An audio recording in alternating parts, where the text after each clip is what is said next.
नमस्कार मेरे प्यारे बच्चों, मैं रुचिका शर्मा आज आपके सामने कक्षा 10वीं का एक कविता, बहुत ही सुंदर कविता जो कि नागार्जुन जी द्वारा रचित है, जिसका नाम है फसल।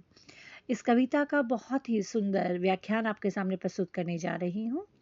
ये जो कविता है बहुत ही इम्पॉर्टेंट है बच्चों आपके लिए, और अक्सर परीक्षा में इसमें से प्रश्न पूछे जाते हैं, तो ध्यान से समझें इसे। फसल, कविता का शीर्षक है फसल। फसल शब्द सुनते ही खेतों में लहराती फसल आंखों के सामने आ जाती है, परंतु फसल आखिर है क्या? उसे पैदा करने में किन किन तत्वों का योगदान होता है, इसे बताया है नागार्जुन जी ने अपनी इस कविता में, जिसका नाम है फसल। कविता शुरू करते हैं, बहुत ध्यान से सुनिएगा। एक के नहीं, दो के नहीं, ढेर सारी नदियों के पानी का जादू है। एक की नहीं, दो की नहीं, लाख लाख, कोटि कोटि हाथों के स्पर्श की गरिमा। एक की नहीं, दो की नहीं, हजार हजार खेतों की मिट्टी के गुण धर्म है।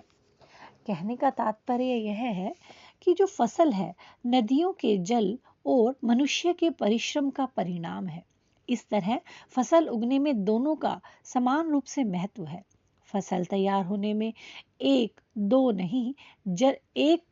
नदियों का जल नहीं, बल्कि अनेक नदियों के जल का योगदान होता है, जो फसलों को सींचता है। इन फसलों पर नदियों के जल का प्रभावकारी महत्व होता है। इसी तरह फसलें एक दो मनुष्य के परिश्रम का परिणाम नहीं होती, अपितु लाखों करोड़ों मनुष्य के हाथों के परिश्रम का परिणाम होती है। खेतों की मिट्टी अपने गुण धर्म के अनुसार फसल को खड़ी करती है, जो हजारों खेतों में खड़ी होती है।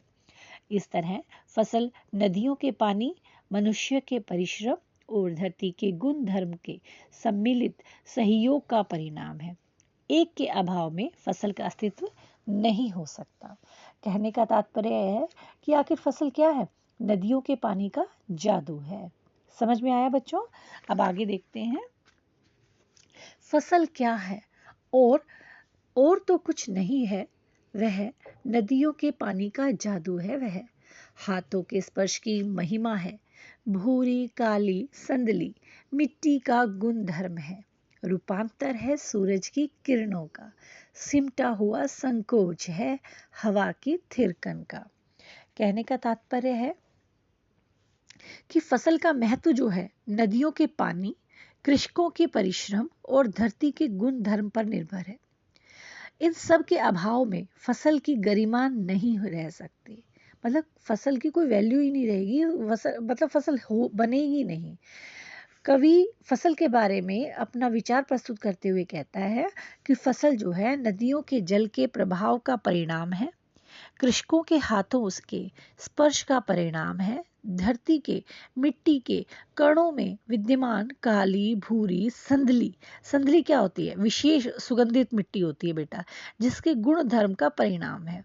इसके अतिरिक्त सूरज की किरणों के रूपांतर का परिणाम है। इसमें हवा का समान रूप से योगदान होता है बेटे। फसल हवा के साथ थिरक उठती है। तो आशा करती हूँ आपको ये समझ आ गया होगा। तो एक प्रश्न मैं आपसे पूछती हूँ, कवि फसल को किसकी देन मानता है? और दूसरा प्रश्न है, नदियों के पानी का जादू कहाँ दिखाई देता है?